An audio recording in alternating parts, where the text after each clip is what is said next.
কিভাবে যে আন্দোলনটাকে চাঙ্গা করবার জন্য তিনি ভিতরে ভিতরে কাজ করছিলেন, ফাইন্যান্সিয়ালি অর্থ দিচ্ছিলেন, সমস্ত হসপিটালগুলোকে নিজে ফোন দিয়ে বলেছিল যারাই যে ধরনের সহযোগিতা চাবে সব ধরনের তাদের যেন হেলথ সহযোগিতা দেওয়া হয়। পায়ের মধ্যে গুলি মেরে, এটা তো সমস্ত মিডিয়া দেখেছে। তারপর বলছে তুই হাট। তখন ও তো হাঁটবে কি করে, হাপুর হাট দিয়েছে সেইগুলা কিন্তু মিডিয়াতে প্রচার করেছে। এবং আমাদের যে কোনো নেতাকে ধরে নিয়েই প্রথমেই কিন্তু 2-3টা পায়ের নখ কিংবা হাতের নখ তুলে দেওয়া হয়। হাসিনার পিয়ন নাকি 400 কোটি টাকা লোপাট করেছে। আর আজকে আমরা দেখতে পাই যে একজন ছাত্র উপদেষ্টা মানে এপিএস, সে মাত্র 7 মাসে সে 400 কোটি টাকার মালিক। দেখুন, মোস্তফা সরোয়ার ভাই রাইটলি ফাইন্ড আউট করেছেন আমার মনে হয়। কারণ যে বিষয়গুলো উনি তুলে এনেছেন এটাই কিন্তু বাস্তবতা, এটাই কিন্তু সত্যি। মানে আপনি যত কথাই বলেন না কেন, আমি একজন অ্যাজ এ পলিটিশিয়ান, একজন মাঠ কর্মী হিসাবে, মাঠ নেত্রী হিসেবে আমিও কিন্তু বিস্মিত হয়েছিলাম। আপনার মনে আছে যে এটা সম্ভবত জুলাইয়ের 18-19 তারিখের দিকে, যখন এই যে মহাখালীতে ই করা হলো, মানে মহাখালীতে রেল স্টেশন পুড়িয়ে দেওয়া হলো এবং রেলওয়ের অফিস, যখন যোগাযোগ মন্ত্রণালয়ের অফিস যখন ই করা হলো, এবং তখন আমরা এই যে হাসনাত আবদুল্লাহ সহ সাথে আরো 2জন দেখলাম যে এই তৎকালীন ফ্যাসিস্টদের আইনমন্ত্রী যেটা ছিল এবং সালমান এফ রহমান, কুখ্যাত সালমান এফ রহমান, তাদের সাথে তারা মিটিং এ বসেছিল এবং মিটিং থেকে তারা যেই ধরনের বক্তব্য দিয়েছিল, আন্দোলন কিন্তু সেই দিনই মাটি হয়ে গিয়েছিল। আমি খুবই বিস্মিত হয়েছিলাম যে এরকম একটা পিকে তোলা একটা আন্দোলনকে ওরা নিজেরাই গিয়ে কবর রচনা করলো। এবং তখন ও সাজিদ ছিল, তখন অনেকে বলতেছিল যে সাজিদ হলো ছাত্রলীগের, ওই আসলে মূলত আটাক করছে। এবং প্রথম থেকেই আপনারা যখন এই যে কোটা বিরোধী আন্দোলনে, তখন কিন্তু প্রথম থেকেই শোনা যাচ্ছিল যে এই আন্দোলনটি শেখ হাসিনারই একটা, কারণ শেখ হাসিনা যখন চায়না গিয়েছিল এবং চায়নায় যখন সে চরমভাবে ব্যর্থ হয়েছিল এবং সে যখন প্রেস কনফারেন্সে তেমন কিছু বলতে পারছিল না, এবং সেইটা নিয়ে যখন নানা রকমের মানে ক্রিটিসাইজ হচ্ছিল, তারপরেই কিন্তু এই যে কোটা বিরোধী যে আন্দোলনটা, এইটা অনেকে বলেছিল যে এইটা এই ফ্যাসিস্টদেরই একটা পাতানো আন্দোলন। এবং প্রথম দিকে তো এইভাবেই চলতে থাকলো। পরবর্তীতে এইটা যখন বিভিন্ন রাজনৈতিক দলগুলো, এবং আমি একজন রাজনৈতিক কর্মী হিসাবে, আমার দলের একজন নিবেদিত প্রাণ কর্মী হিসাবে আমি জানি যে সেই সময় আমাদের অ্যাক্টিং চেয়ারম্যান জনাব তারেক রহমান কিভাবে যে সারা বাংলাদেশে কিভাবে যে আন্দোলনটাকে চাঙ্গা করবার জন্য তিনি ভিতরে ভিতরে কাজ করছিলেন, ফাইন্যান্সিয়ালি অর্থ দিচ্ছিলেন, সমস্ত হসপিটালগুলোকে নিজে ফোন দিয়ে বলেছিল যারাই যে ধরনের সহযোগিতা চাবে সব ধরনের তাদের যেন হেলথ সহযোগিতা দেওয়া হয়। কিভাবে যে উনি করেছিলেন এটা একমাত্র আমরা যারা ছিলাম দেব।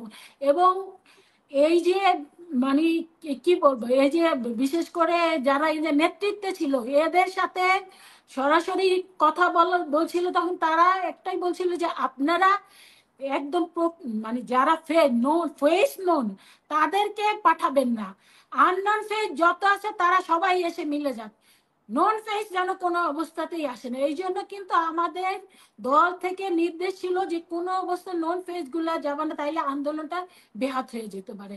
আননন যত ফেস ছিল আমরা কিন্তু এই আন্দোলনের সাথে আমরা এগিয়ে দিই।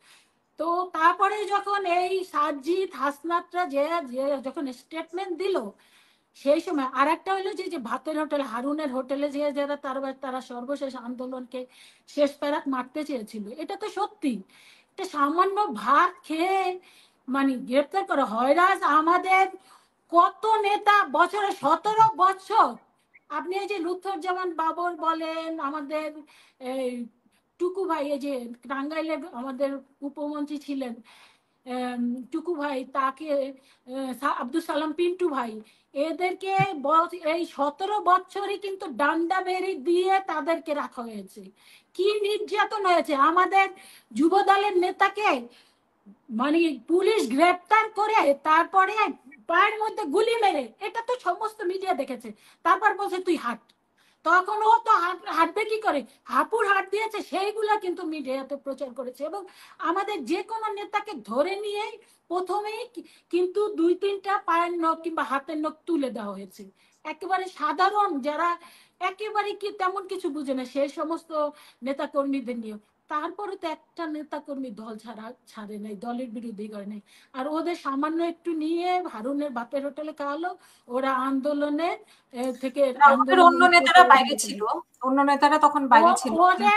ওদের মূল নেতারাই যদি এটা করে, আর অন্য নেতাদের কোন অস্তিত্ব থাকে? তারপরে এই সেখানে সমস্ত বিএনপি, হ্যাঁ এই বিএনপির সমস্ত অবশ্যই বিএনপি এগিয়ে নেতাদেরকে নিয়ে গেছে, সেটাও বিএনপি স্বীকার করতে এই সমস্ত নেতাদের বিএনপি কি ধরনের সহযোগিতা, এখন ধরেন কিছু ডকুমেন্টস হয়তো, কারণ সত্য কখনো গোপন থাকে না, সত্য কিন্তু প্রকাশিত হবেই।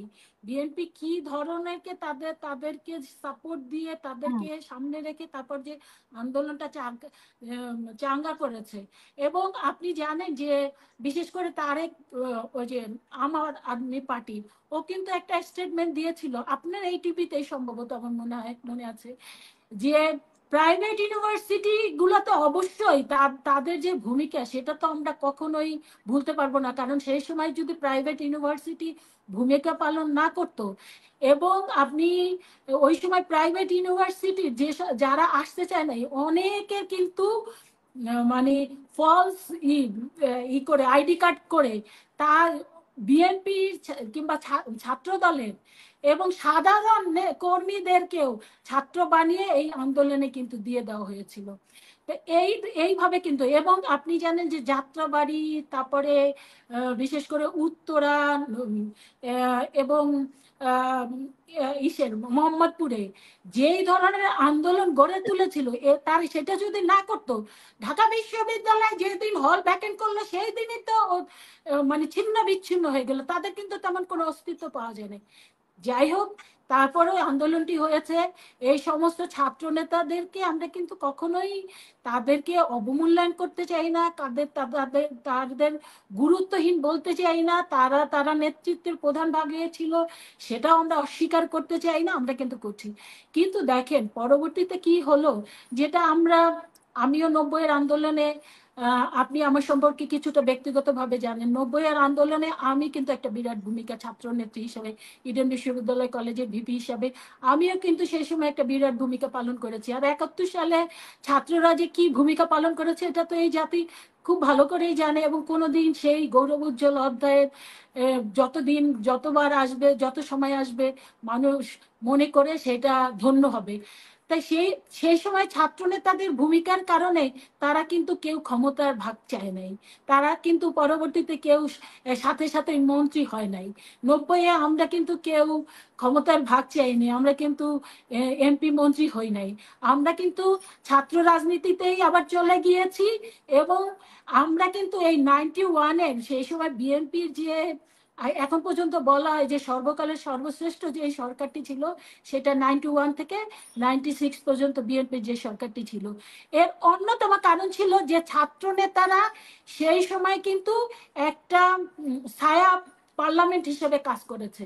তারা কিন্তু যখনই দেখা গিয়েছে যে সরকার কোনো ভুল করেছে, আমরা কিন্তু সাথে সাথেই আমরা কিন্তু দেখা গিয়েছে যে ডাকসুর সামনে কিংবা টিএসসির সামনে, এবং প্রতিদিন ঢাকা বিশ্ববিদ্যালয়ে একটা কিন্তু মিছিল, সেটা আমাদের দলও করেছে, অন্যান্য যে দলগুলো ছিল, ছাত্রলীগ বলেন, ইউনিয়ন বলেন এবং অন্যান্য সংগঠন ছিল, তারা সেই ছাত্র সংগঠন কিন্তু প্রতিবাদ করতো।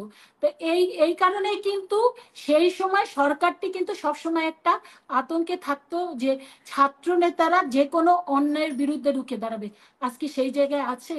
আজকে আমরা দেখতে পাই কি যে জুলাই আগস্টে যারা নেতৃত্ব ছিল তারা হয়েছে এই ফ্যাসিস্ট হাসিনার সময়, হাসিনার 17 বছরে হাসিনার পিয়ন নাকি 400 কোটি টাকা লোপাট করেছে।